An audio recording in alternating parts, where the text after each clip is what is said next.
రాజుల మొదటి గ్రంథము 3వ అధ్యాయం.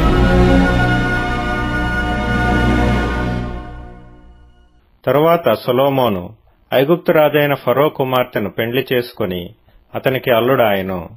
తన నగరును, యెహోవా మందిరమును, యెరూషలేము చుట్టూ ప్రాకారమును కట్టించుట ముగించిన తరువాత ఫరో కుమార్తెను దావీదుపురమునకు రప్పించెను. ఆ దినముల వరకు యెహోవా నామమున కట్టింపబడిన మందిరము లేకపోగా జనులు ఉన్నత స్థలములయందు మాత్రము బలులను అర్పించుచూ వచ్చిరి. తన తండ్రి అయిన దావీదు నియమించిన కట్టడలను అనుసరించుచు సొలొమోను యెహోవాయందు ప్రేమయించెను గాని ఉన్నత స్థలములయందు అతడు బలులను మాత్రము అర్పించుచు ధూపము వేయుచూ నుండెను.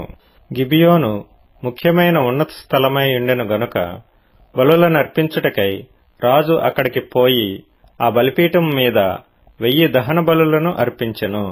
గిబియోనులో యెహోవా రాత్రివేళ స్వప్నమందు సొలొమోనునకు ప్రత్యక్షమై, నేను నీకు దేనినిచ్చుట నీకిష్టమో దాని నడుగుమని దేవుడు అతనితో సెలవీయగా, సొలొమోను ఈలాగు మనవి చేసెను, నీ దాసుడును నా తండ్రియునైన దావీదు నీ దృష్టికి అనుకూలముగా సత్యమును నీతిని అనుసరించి యథార్థమైన మనస్సు గలవాడై ప్రవర్తించెను గనుక నీవు అతని ఎడల పరిపూర్ణ కటాక్షమగుపరచి ఈ దినమునున్నట్లుగా అతని సింహాసనం మీద అతని కుమారుని కూర్చుండబెట్టి అతని యందు మహాకృపను చూపియున్నావు. నా దేవా యెహోవా, నీవు నా తండ్రి అయిన దావీదునకు బదులుగా నీ దాసుడనైన నన్ను రాజుగా నియమించియున్నావు. అయితే నేను బాలుడను, కార్యములు జరుపుటకు నాకు బుద్ధి చాలదు. నీ దాసుడనైన నేను నీవు కోరుకొనిన జనుల మధ్య ఉన్నాను. వారు విస్తరించి ఉన్నందున వారిని లెక్కపెట్టుటయు వారి విశాల దేశమును తనిఖీ చేయుటయు అసాధ్యము. ఇంత గొప్పదైన నీ జనమునకు న్యాయము తీర్చగలవాడు ఎవడు? కాబట్టి నేను మంచి చెడ్డలు వివేచించి నీ జనులకు న్యాయము తీర్చున్నట్లు నీ దాసుడనైన నాకు వివేకము గల హృదయము దయచేయము.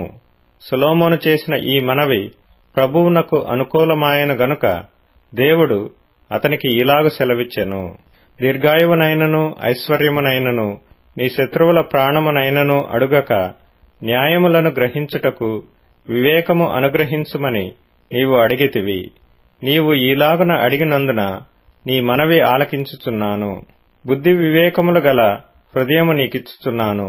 పూర్వీకులలో నీ వంటి వాడు ఒకడునూ లేడు, ఇక మీదట నీ వంటి వాడొకడునూ ఉండడు. మరియు నీవు ఐశ్వర్యమును ఘనతను ఇమ్మని అడగకపోయినను నేను వాటిని కూడా నీకిచ్చుచున్నాను. అందువలన నీ దినములన్నిటినూ రాజులలో నీ వంటి వాడొకడైనను నుండడు. మరియు నీ తండ్రి అయిన దావీదు నా మార్గములలో నడిచి నా కట్టడలను నేను నియమించిన ధర్మమంతటిని గైకొనినట్లు నీవు నడిచి వాటిని గైకొనిన ఎడల నిన్ను దీర్ఘాయుష్మంతునిగా చేసెదను అనెను. అంతలో సొలొమోను మేలుకొని అది స్వప్నమని తెలుసుకొనెను. పిమ్మట అతడు యెరూషలేమునకు వచ్చి యెహోవా నిబంధన గల మందసము ఎదుట నిలువబడి దహన బలులను సమాధాన బలులను అర్పించి తన సేవకులకందరికీ విందు చేయించెను. తరువాత వేశ్యలైన 2 స్త్రీలు రాజునద్దకు వచ్చి అతని ముందర నిలిచిరి. వారిలో ఒకటి ఇట్లు మనవి చేసెను, నా ఏలినవాడా చిత్తగించుము, నేనును ఈ స్త్రీయును ఒక ఇంటిలో నివసించుచున్నాము. దానితో కూడా ఇంటిలో ఉండి నేనొక పిల్లను కంటిని. నేను కనిన 3వ దినమున ఇదియు పిల్లను కనెను. మేమిద్దరమును కూడనున్నాము. మేమిద్దరము తప్ప ఇంటిలో మరి ఎవరునూ లేరు. అయితే రాత్రియందు ఇది పడకలో తన పిల్ల మీద పడగా అది చచ్చెను. కాబట్టి మధ్యరాత్రి ఇది లేచి నీ దాసినైన నేను నిద్రించుచుండగా వచ్చి నా ప్రక్కలో నుండి నా బిడ్డను తీసుకొని తన కౌగిటిలో పెట్టుకొని చచ్చిన తన పిల్లను నా కౌగిటిలో ఉంచెను. ఉదయమున నేను లేచి నా పిల్లకు పాలియ్య చూడగా అది చచ్చినదాయెను. తరువాత ఉదయమున నేను పిల్లను నిదానించి చూచినప్పుడు వాడు నా కడుపున పుట్టినవాడు కాడని నేను తెలుసుకొంటిని.